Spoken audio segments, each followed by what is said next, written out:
So, listeners, there's something you should know.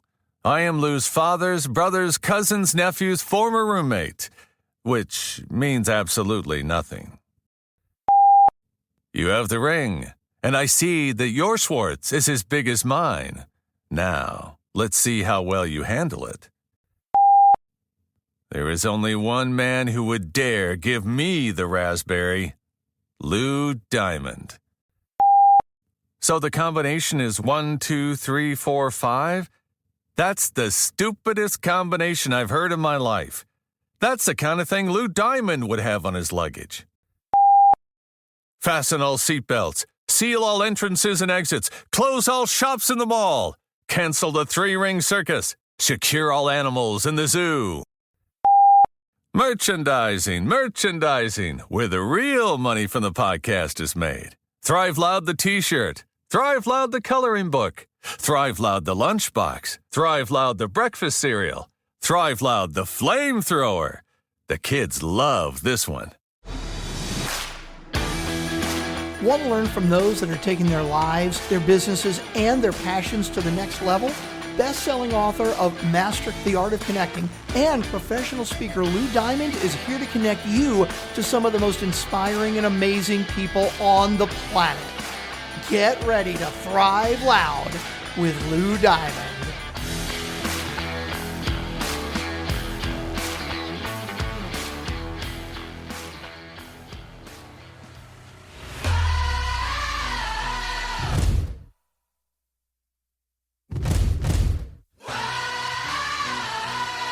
Welcome, everyone, to a special episode of Thrive Loud with Lou Diamond, connecting you to the most inspiring and amazing people that are thriving each and every day. I'm your host, Lou Diamond. Today on Thrive Loud, we have the creative director at Grit Co., a commercial luxury residential construction company where she oversees the brand services and environmental design division. She has an eye for clarity and branding, and she has a spirit, spunk, and special way about her that makes every conversation fun and exciting, and she makes people look spectacular in the digital world because she's got a good eye for all this brand stuff. Thrive Lab listeners, I bring you Callie Roberson. Callie, how are you today? I'm so good. That was a big introduction. I'm even trying to fill those shoes right now.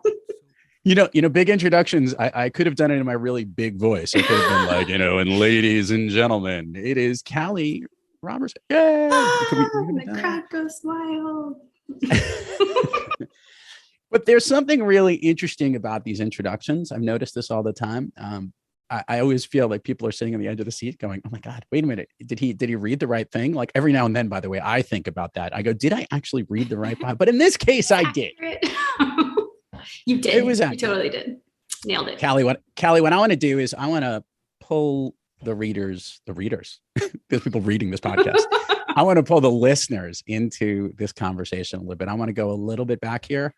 I'm not going all the way back to the very beginning. We're not going to kindergarten playgrounds or anything like that. But I want to know, Callie, has design always been something important in your life? Great question. Yes and no. So when I was actually in high school, up until that point, no, not at all. I had to take an art class to be able to graduate high school. And I had put it off because I was like, I'm not interested. I was a math whiz and I was going to A&M for civil engineering. And because that was what got paid the most. So that's because I could do it. So that's what I was going to do. And I took this art class and halfway through, so at the first semester, we submitted a piece of art into the Western Art Show at the Stock Show and Rodeo in San Antonio. And my piece, after being in art for 3 months, took reserve grand champion for the whole show. And I was like, oh, that's interesting. Maybe there's something to that. So I still I was already on the course to go be a civil engineer, but by the time I got there, I was like, no, I can't. And so I switched to architecture, but art and architecture at A&M, luckily did all the same things for the first 2 years. So at the end of those 2 years, I was just like, you know what? I'm an artist. I can't deny it anymore. I'm an artist. Okay, so first of all, I love this story, and even more noticeably for the listeners not familiar, A&M is Texas A&M, but I don't think there is any other A&M I mean, anywhere is else. there really? No. The Aggies are very proud. Can I tell you my first Aggie story? Please. One of my favorite was I used to do a lot of consulting, and I met someone from Texas A&M at this training center, this large, used to be Big Six, then Big Four, then who knows? I don't know what the accounting consulting worlds are. And this gentleman had this really cool ring. And I caught it from like far away. I'm like, wow, what is that? And he was very proud to let me know that was his Texas A&M ring, which is like, of the college rings, it's like in the top 5 of the most recognizable. Oh, yes. Yeah. Did I know that? Did I know that? Fun fact, there is a life-sized ring. It's probably like 20 feet tall at A&M, like on campus. So you can go and like on ring day, when you get your ring, you can go like take your picture in the ring. And it's like super iconic now. Pretty cool. Yeah. So I saw that and was fascinated by it. So I just always had that knowledge of A&M and made a comment like, there is no other A&M. There might be other states with it, but yes, the Aggies are very proud of their heritage. So this is really cool. You like, I mean, this may not have happened if you didn't have to graduate and have this art test. Like, was this inside of you? Like you didn't just do what you needed to do. You won. So obviously you were good at this, but there must have been something along the lines that may have shown that you had some kind of creative skills inside of you, no? So my dad, and this is interesting. So my dad is a carpenter. So he's a puzzle solver, right? And, but he would do the creative things in carpentry. Like, like he could build houses and like he could build cabinets, but he also would have a booth like at a local trade shop. And he would make like puzzles that look like dinosaurs for little kids, or like puzzles that look like hearts, or like all these cute little fun wooden things, but he hated to paint. And so I would always get roped into painting whatever he made. And like, so I painted on stuff. Like my mom had a garden shed and she's like, cover this with flowers and like make it as colorful as you can. So like, I just paint stuff, but no, like commercially. Oh, I did. Okay. I designed the logo. My parents had a gym. I was in high school. I was in it was like a junior in high school. And they're like, you're good at drawing, like draw us a logo. So you always had this, but I want to make this clear, because design was the question I was asking right now. And that's interesting that there was this architectural slant to what you did in college, a creativeness that you've blended together. And it sounds like you came from people who love to solve problems. 100%. So this little combination and concoction kind of like set you on your way to doing this. When you realize there's one thing when people are telling you that your work is really good, when did you start to realize that you really enjoyed this combination of creativity, architecture, design, and putting the pieces together? You know what? It's been pretty recent, actually. So I was formally trained in graphic design. So doing, logos and print materials and websites and all this cool stuff. But we started so we make the brands and then we apply it to literally everything. Like we apply it in the print, we apply it in the digital space. We can do packaging, we can do literally anything that needs to look good. But we started applying it to spaces. And that's when things got really fun and interesting for me, because it kind of just melded all my worlds together. And so like we're working on right now, actually, for a yoga studio, and we'll create a plan for them. It's an environmental strategy plan where we'll go through and pick all the key walls and then design artwork, like to be vinyls or standoffs or murals or whatever it's going to be, that makes sense in that space and uses their brand elements, so that when you transition from their website and you learn about them, or an ad you might seen, and then you go into their space, the brand is continuous throughout the whole thing. So love that. Okay. So that is exactly where I wanted to lead to next. The importance of what you just described, that the brand experience that people face, how important is that to you when you see something, like when you walk in and you see the consistency in this yoga studio you're describing, or maybe more importantly, when you go into a space and you don't see that consistency? What goes on between your ears, Callie? I want to understand. Makes you want to cry. Just but to the client, see a lot of room for growth here. Or like I see a lot of missed opportunities. Right? Those are the words I say out loud. In my head, I'm like, oh, what are you doing?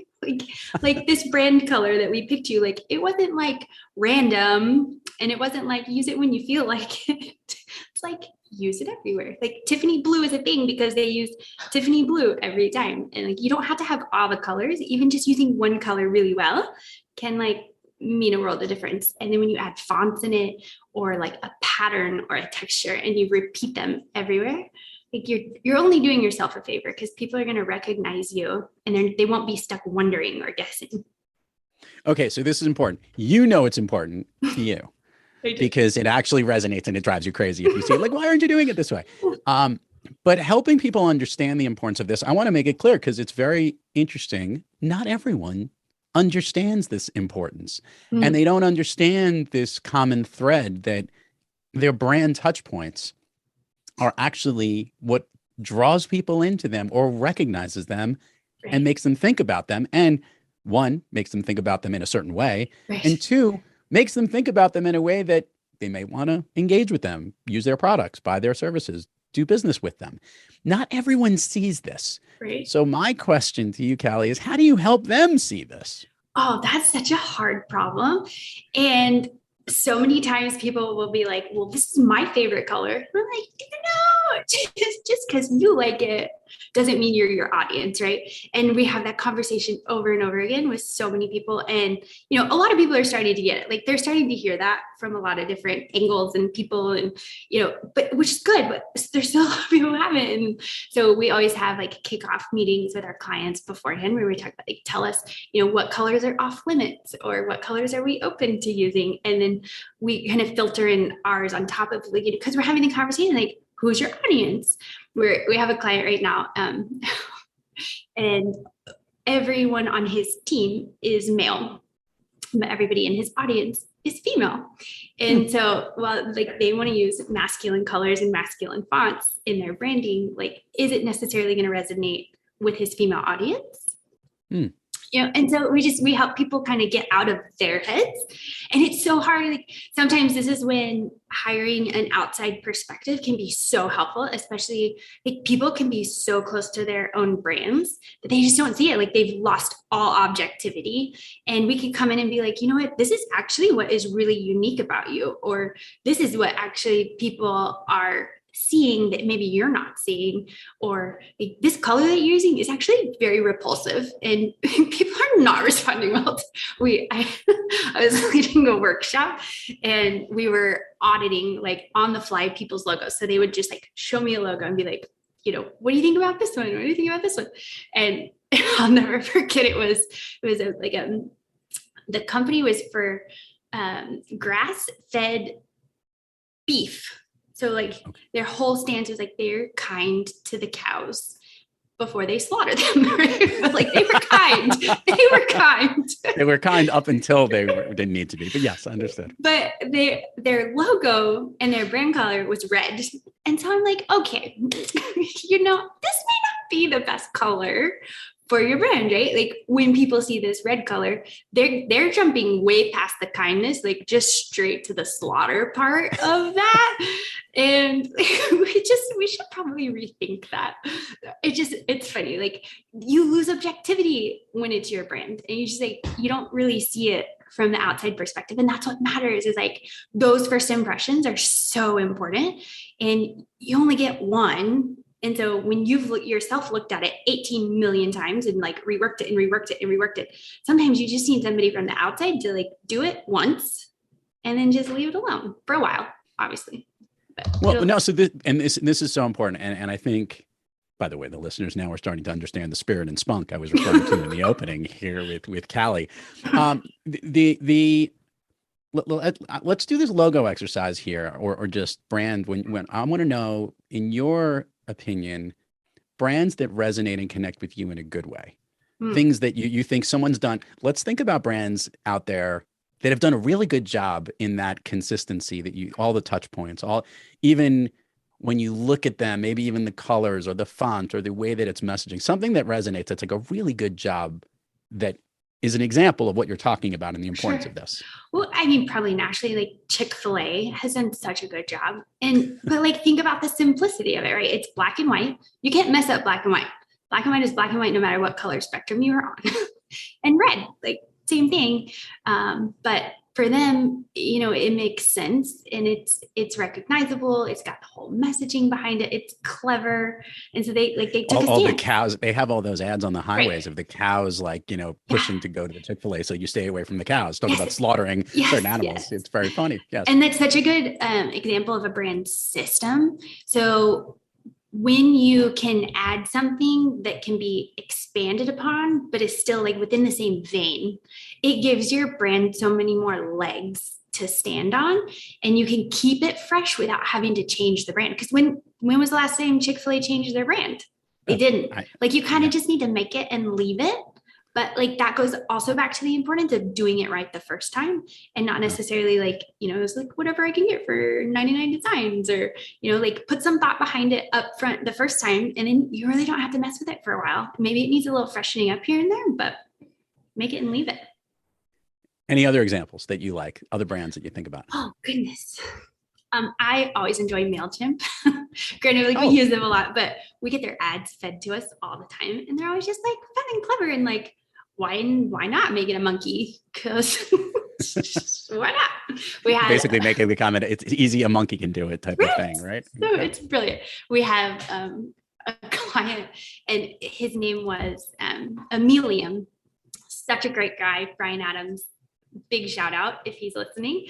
But so we were like, okay, now can you spell that? Like, what does that mean? And what are you trying to communicate? That's a tough one. And so he's like, well, the definition makes perfect sense. And we're like, yeah, but like people aren't Googling it. They just need to be able to spell it and like put it in the Google bar, right? They don't need all the things. So what we pitched to him was, maybe we can do some like name associations. So we pitched having him a little mascot as a chameleon. So now they're like, it's Emilium the chameleon. And it's just, and so like, now there's like a little chameleon in his name. And it's like, anything you can do to stand out, or like, why not be a little different and be silly? Like that's when things get memorable, why not be a monkey? It's so true. By the way, I want to give a shout out right now to, we had David Pickerel, who renamed his company Para, because the original company was called Autonomy, AUTONOMY, and it had to do with serving gig drivers for auto and autonomy type of thing. Okay. But the big problem they had was nobody could spell it. It's a problem. So they switched it to Para, P-A-R-A, and there's a whole reason behind that. But you bring up a point that is so spot on here. And I love this, that, these are brands that resonate with us. They give you a feeling. They're simple or they're fun.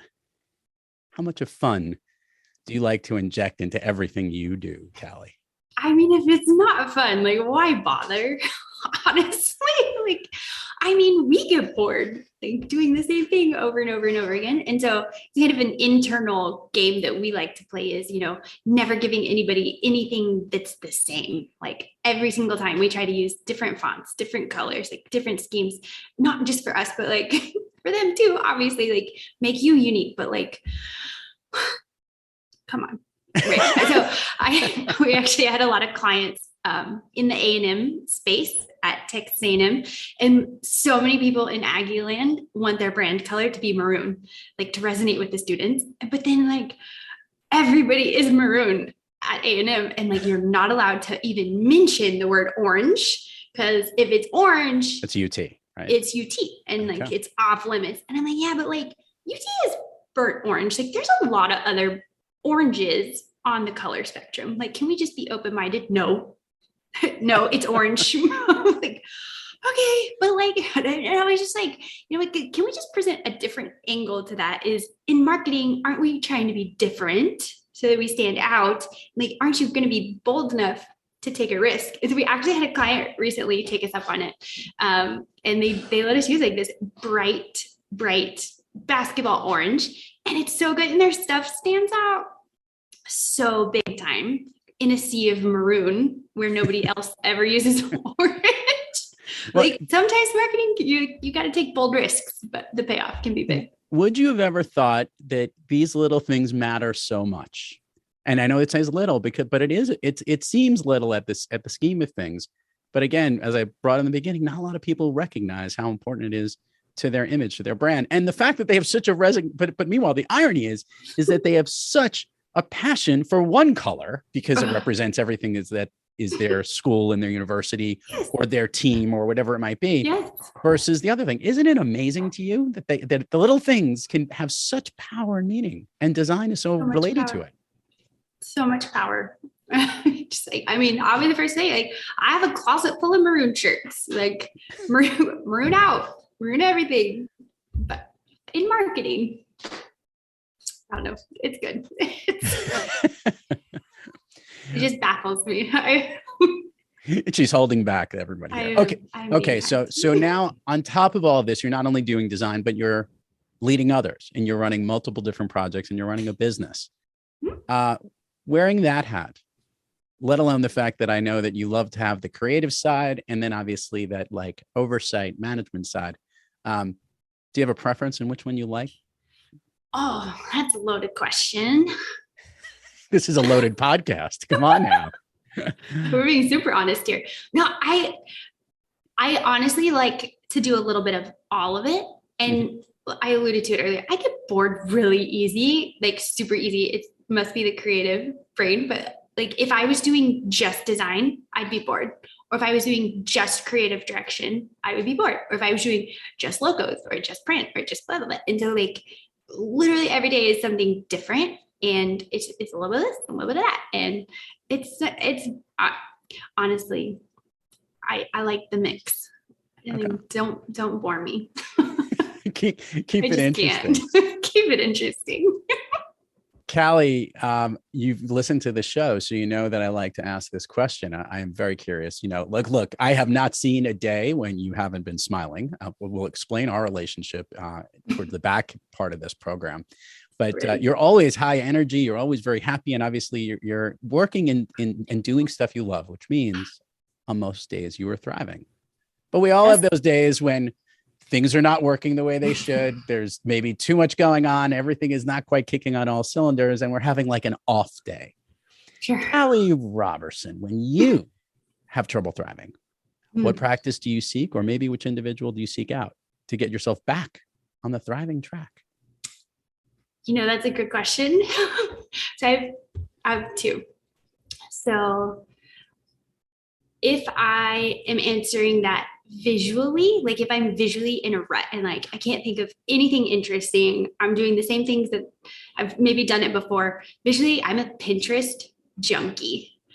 I get sucked into Pinterest for hours and I look up, I'm like, what was I even doing in here? I came here for a reason. Like, it's like, I have so many boards and so many pins. It's a little embarrassing at some point. And you're doing it as a way to just like, see fun things that you like. Yeah. Yeah. Just get inspired, like see pretty things. And so much of what we do is visual. Granted, a lot of it is very strategic in writing content, but at the end of the day, we're not going to give you something that's ugly. We're going to give you something that's fresh and modern and clean. And so staying on top of those trends and like seeking elsewhere, not designing in a vacuum of like just what's in my head, but like, get out there and see what it does. But then emotionally, like if I'm like stuck, I dance. Okay. What kind of dancing does Callie do? Well, okay. So for years and years and years, I was a Zumba instructor. Really? Awesome. You like bring the energy and a creativity in a totally different space. But now I find so much pleasure now in just showing up and like owning the front row. Like, don't put me in the back row. I'm gonna be in the front row. Hip hop, cardio dance, Zumba, all of it. Dance gets in your gig. I like that. Are there dance activities going on at Gritco? Is it like, are you no, they're not? The most dancing we do here. So our division is in charge of taking all the headshots for the office, and we'll dance behind the camera just to make everybody smile. So these construction guys will show up and they'll be like serious face. And we're just like, no, that's not going to do for us. Like, we need to smile, but like a genuine smile. Dancing always works. Okay. So Callie, this is the question that has been not bugging me, just amazing me. And that is your business, Gritco.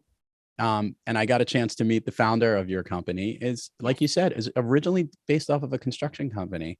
And to your point, you've got colleagues that are building and doing work on that side. And then you have this creative side and mixing it all together.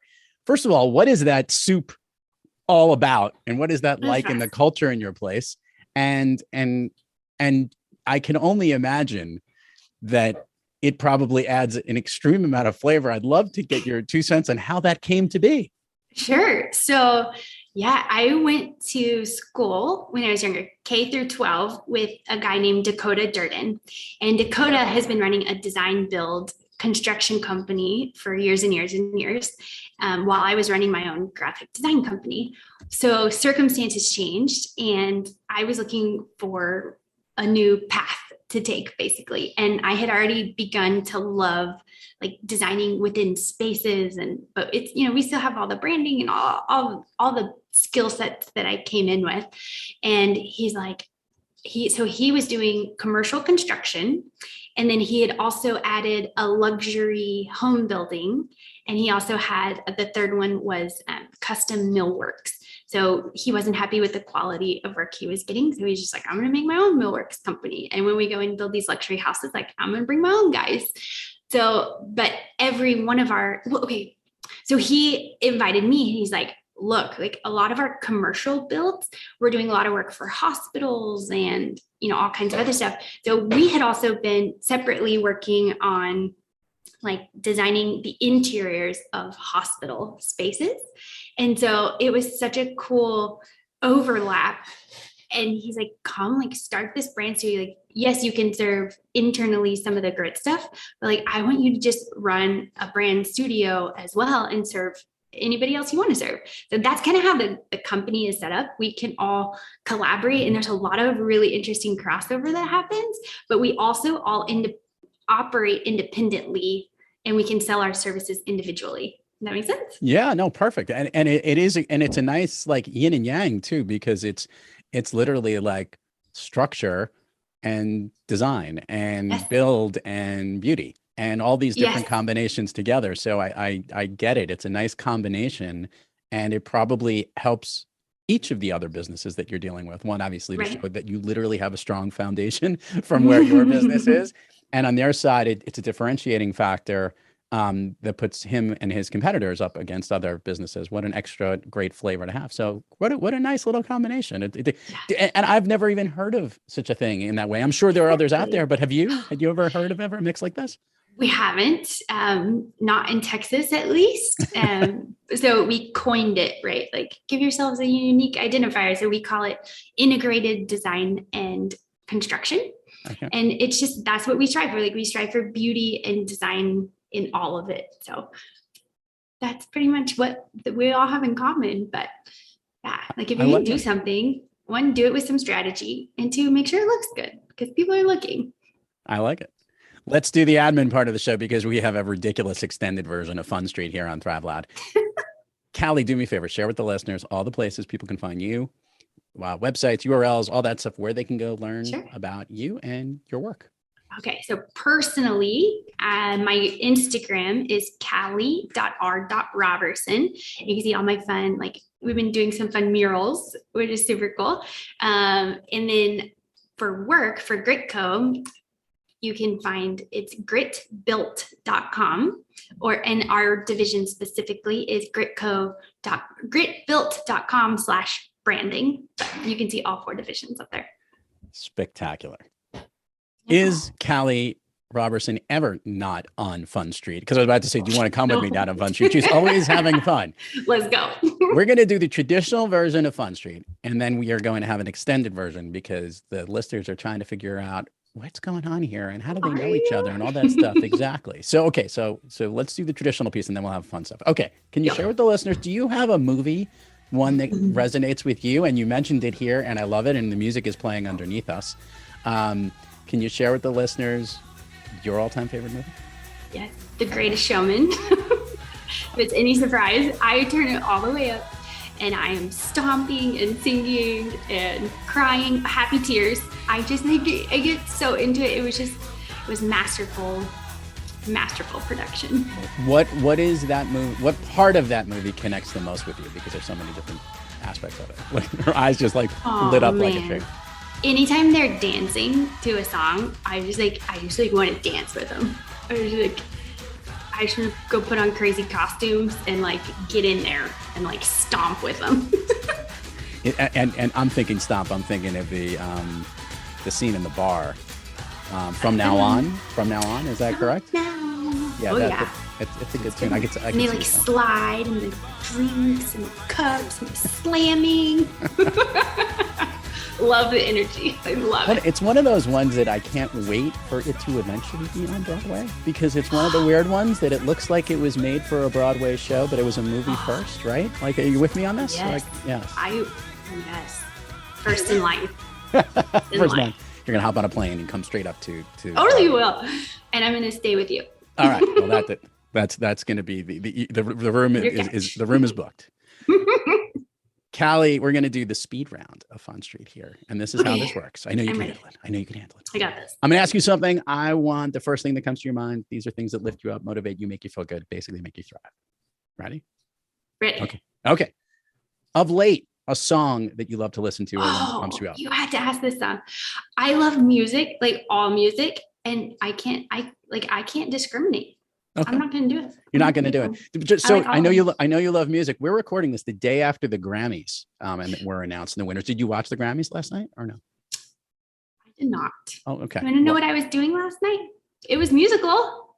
My 7-year-old was in her first musical last night, and she was so stinking cute. It was a musical at church called Nick at Night.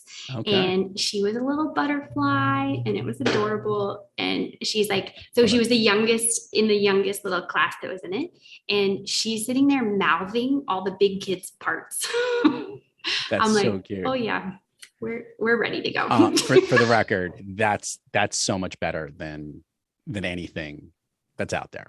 I just want to make it clear that anything that you could have watched on the Grammys last night. She was worth it.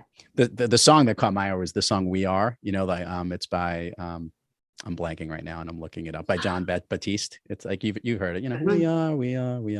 No. That was the song of the year. That was the winner. So I love that. Yeah. All right. Thank you for letting me know. Okay. Thank you for sharing. You can add it to my playlist. Exactly. A favorite food that is not a dessert. Okay. Charcuterie board style, gluten-free crackers with Munster cheese and sausage. Wow. All day. That's I could eat it all day. You're like the cheese plate special. I like it. What's your favorite dessert? Cookies. Is there a certain literally kind? Any cookies? Nope. Did you ever watch Rugrats? Of course. And Angelica. She was like, cookies. That's me. Callie is. I have cookies in my purse. All the time. An activity you wish you did more of? Murals. Murals. An activity you wish you did less of? I try not to do things I don't enjoy doing. Okay. It's where the joy comes from. Like, if you don't like it, don't do it. Someone else will. So you're pretty conscious. Fine. Is there anything that you have to do that you wish you didn't do more of? Anything? Dishes. Okay, that's a good one. You got to clean the dishes. Someone's got to do it. Someone's got to do it. If I could snap my fingers and Callie Roberson could be anywhere in the world, where is she? Egypt. I think Egypt is so fascinating. Have you been? No. Oh, ever since I was a kid, if there was ever a book report or anything I was doing about Egypt. My dad told you he was a carpenter. He even built me a sarcophagus one time, and I painted like hieroglyph. It was a whole thing. Wow. Any movie that comes out about Egypt, I watch it. So I'm starting to notice that there was a lot of hints throughout your childhood of like painting and doing things that you always had art right there. You just didn't want to own it. You didn't want to know it. And then it just came out one day in an art class. It's amazing, actually. They didn't want to necessarily be my job. It was my hobby. Well, now it's like your career. There you go. Before we leave Fun Street, which we're never going to leave Fun Street with Callie. You mentioned it here. You love what you do. I don't think you think of this as a job. It doesn't feel like a job. It doesn't. I am living my best life. I how cool is it that you get to your passion and you get paid for it? Like, but I mean, if you can work really hard at it and become the best at it, and then you get paid well to do what you love to do. You know what I mean? I do know. Always learning, always learning. There's And that- never a day that goes by that I don't learn something new about my job. And that's why Callie Roberson is on Thrive Loud, listeners here. There's another reason Callie's on Thrive Loud. Callie, can you share with the listeners? Can spoiler alert? Can you share with the listeners how you and I met? We met at a conference. Lou was keynoting. It was at the Grow Retreat in San Antonio, Texas. And yeah, he was the keynote speaker and he did a fabulous job. And we all connected on a very deep level. Well, professionally, at least at that level. But one of the things, by the way, listeners need to know that the Grow Retreat had this incredible design of their work and their imagery and whatnot. And sure enough, I got to meet the person that was responsible for it, and that's Callie.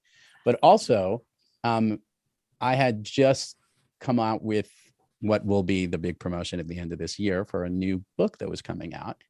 And Callie and I said, I have to show you something. And she did not hold back an opinion. You remember your analysis of the book cover? He's like, oh, you're a graphic designer? Come look at my book. and she took a look at the cover. She saw certain things and then we had a lot of like variations and colors and things that we liked. And very matter of fact, you specifically hit what you liked and what you knew wouldn't fit. I wouldn't say didn't like. You say, this, I love this. That's not going to fit, was the way you actually, the words that you used. You remember using those words? It resonated with me. I do. Yes. I do. I try really hard not to use negative language. So listeners need to know, if you've been listening to the program, which you probably have been noticing over the last several weeks, there have been new additions, new artwork for the Thrive Loud podcast logo, which is how we initially introduced it to everybody. And there have been a little bit of a different color scheme from what our old stuff used to be. And now there is a new thriveloud.com website, which was designed by Callie and her amazing team at Brickbuilt. So first of all, thank you tremendously. Yes. This is from Thrive Loud because it is freaking awesome. Now I'd ask you fun. I've got a fun question and a quasi-serious put you on the spot question. Yep. What did you enjoy about this particular project in the work that you do? Like in the lineup of the things that you do and help make look amazing. What was that excited you and what was the fun thing about Thrive Loud? So what was fun to me, well, first it was a puzzle. Because Lou, if you haven't been listening or if you don't pay attention to all the things he does a lot of stuff. And so wrangling Lou and trying to figure out how to articulate that in a way that everybody could understand it, even just from like a brand strategy perspective, to me, that's a really fun puzzle to solve. Is like, what are we missing? Like, and they're easy fixes, things like, from the beginning, I was like, when I saw all the stuff you're doing, I was like, Thrive Loud. Okay, cool. Like it's not very impressive until you know that loud is actually Lou D. And when I realized, I was like, oh my gosh, this is brilliant. But like, if I missed it and I'm a brand expert, like how many other people are missing it because they don't know to look for it, right? And so then we started trying to pick that apart. And I mean, you had great insights in it. And so just kind of streamlining that across everything. Like first we're solving problems and then we're going to make it look awesome. So the looking awesome part too is super fun because most people have, pretty straightforward colors, but that lime green is off the hook and it was so much more fun to work with. the green that pops for those, if you wanted to really look at this, the old Thrive used to be a little bit more of a muted green, I guess, would be like a lime green. Yeah, and now we made it like almost that Pantone bright neon kind of a neon. Thing that jumps out of you. Totally. Yeah, and for the listeners, we'll send a link in the notes. There's even just highlighting to the Lou D thing that you mentioned. Like there's a whole thing on my speaker page about meet Lou D, and then it puts diamond, and it was probably the best clarification of that for people who, if you didn't have any questions now you know what it is. Even and the way that we adjusted the font, she redid the logo, she put the stress on certain things, and then we came to an interesting part, right? Because there's Lou Diamond, and then there's Thrive Loud, and then like your bell went off. No, this is what we're going to do. Right. Maybe We share gotta with bring the it all listeners. under one umbrella. Yeah. Yeah. It's like, well, on the past website, if you had been like, it was nested in different ways. And like, there just wasn't one continuous story. It was more just kind of piecemealed together. And it looked like it had been built over time. And like, you really have like a glob of Play-Doh, and then like you add another glob of Play-Doh, and like add another glob. And at the end, like, it's like, what are we looking at? Like, help me understand what this is. And then we just kind of like rubbed it all together and like put it back together. But no, and so now it's like super simple. We got some clarity around. Now we're gonna really lean into, instead of Thrive Loud workshops or Thrive Loud, it was all being articulated in different ways. And so streamlining now, it's Thrive Loud podcast, Thrive Loud workshops, Thrive Loud consulting, Thrive Loud podcast, and all of it is with Lou D. They're like helping people make that jump in their head in case they hadn't already made it. So it's, by the way, those will check. It's really impressive. I'm not only proud of it, but I'm also wanted to make sure that I want the world to see what Callie can do. I wanted to bring Callie on the show because it was so much fun to work with. She has a very fun team. Did you have fun working on this project? I must have been the biggest pain in the ass client. No, you were really organized.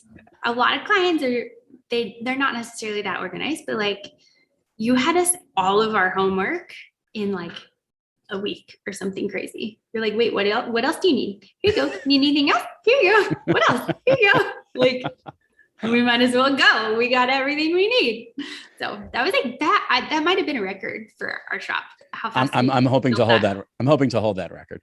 But to the bringing this full circle, it was Callie's passion for design, her understanding the importance of it, and clearly explaining to me here, the client, how to bring this all together. Like, for those that listen on this podcast, it's interesting. Like that is the number one driver for people coming to learn about the other stuff that I do. And it wasn't always very clear. Now there's like a clearer path, a clearer navigation, but it's also all around the same. All the branding is the same. All the touch points are the same. We just literally all the speeches that I speak about or the workshops I do are all connected and linked in with that aspect of what they do. And visually, it is very clean and clear, and there's not even a question. And I think kudos to you and your team for not only making it look cool, but also making it flow and bringing together the whole idea of what your company is all about. It's not just about the way that it looks. It's got to have great design and build and structure behind it. Yeah. So yeah, you made the windows look really pretty, but it's also got a great foundation as well. So I truly am thankful and appreciative of it. And listeners got to go check it out. We'll put all the links obviously to it because we're going to do some fun promo-y things and stuff like that. But Callie, it was also great to have you on Thrive Loud because you really are a rock star. So hopefully you had fun here on the show today. It was super fun. Thank you for the chance. It was not a boring day, so that's a win. It's never a boring day. Listeners need to know it was cut out of here. My freaking dog came in the middle of the podcast, and there was a whole episode to try and get the headphones in Callie hidden behind her very nice hair. So yes, it's very, very fashionable. Thank you for coming on the program, Callie. Thanks, Lou. Thank you for the opportunity. And to all the listeners out there, thank you for joining us. And until next time, keep moving onward and upward. And remember, be brief, be bright, be gone. Be gone.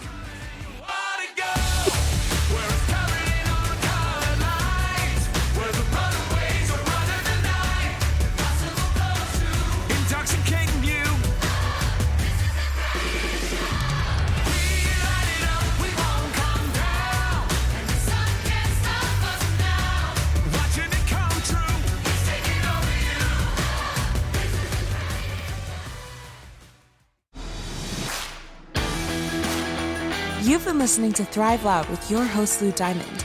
Check us out on the web at thriveloud.com and follow us on Instagram, LinkedIn, Twitter, and Facebook at Thrive Loud.